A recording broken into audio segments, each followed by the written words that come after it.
Днес ще посветя времето си на нещо друго. Предния клип ви представих себе си, но днес ще говоря за вас. Днес ще се прицеля в тази аудитория, която вече е приютила болката и им е станала втора природа. Казвам се Йордан Камушев и съм ментор в областта на тренировките със собствено тегло като средство за борба с хроничните болки. И ви апелирам да останете до края на този клип, защото казаното в него ще вдъхне надежда, а всички ние се нуждаем от заряд, за да се борим с трудностите. Да започваме!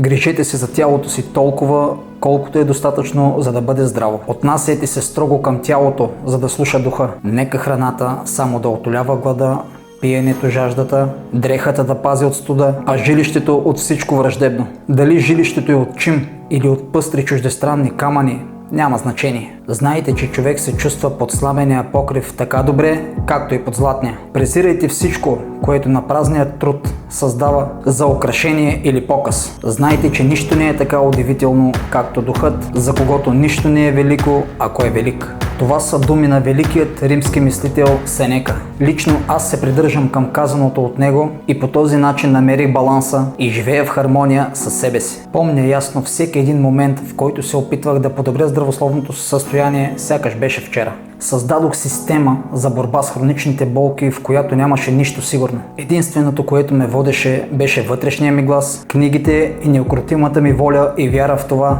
че ще получа възмездие за положените от мен усилия. Китайският народ има древно духовно учение, наречено даоизъм. Един от подходите в това учение е да приемеш болката и да се сближиш с нея. Много съм мислил над това, но не го разбирах, защото бях разгневен. Единственото, с което успях да го свържа е опознай врагът си и все пак не разбирах цялата картина. Системата ми бе изпитана в момент на болки и във всеки един момент, в който не се чувствах добре, ме замисляше и караше да се откажа. Мина време преди да получа първия си подарък, а той беше да се събудя една сутрин и да усетя, че ме боли една идея по-малко. Тогава промених мисленето си. Приютих и приех болката и започнах да живея с нея без гняв. С всеки изминал ден все повече разбирах китайската философия и започвах все повече да вярвам в нея. Разберете, че нещото, което пречупва хората, не е самата болка, а страхът от болката. Приемете я, но не се примирявайте с нея. Наблюдавайте я без страх и запомнете едно. Когато болката няма подходяща среда за развитие, тя ще ви напусне, защото се подхранва от страхът във вас. Страх от определени движения, страх от вдигане на тежко, страх от болести, страх от това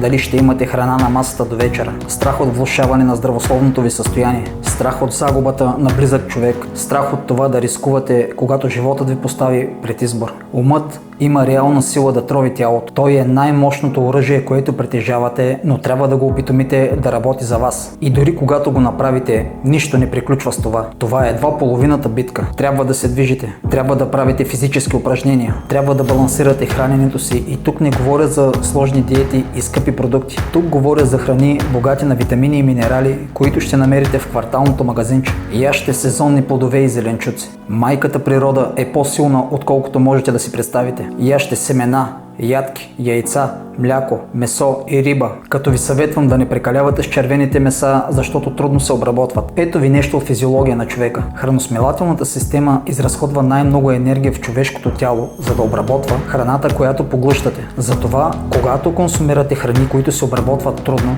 ви е тежко, не ви се прави нищо и ви се доспива. Подобрите ли хранителните си навици, ще възстановите голяма част от енергията вътре във вас, а това на свой ред ще ви позволи да се борите с ежедневието по-лесно. Физическите упражнения ще укрепят тялото ви отвътре. Ако сте постоянни, подписвате взаимоизгоден договор с вашите стави, връзки, сухожилия, лигаменти и меки тъкани. Договорът гласи да ви служат добре докато сте живи и мисля, че това е една добра сделка, която не бива да пренебрегвате. Ако искате да ви кажа дали ще ви е трудно, да, ще бъде. Ако искате да знаете дали ще се оправите бързо, не, няма. Но вие не трябва да спирате да опитвате. Не всеки ден ще е добър ден, но всеки ден е благословен ден. Имайте вяра и не спирайте да опитвате, защото болката ще се отиде и нещо друго ще заеме мястото й. И това нещо ще ви направи по-силни и по-гъвкави от всякога. Като казвам гъвкави, не го приемайте буквално.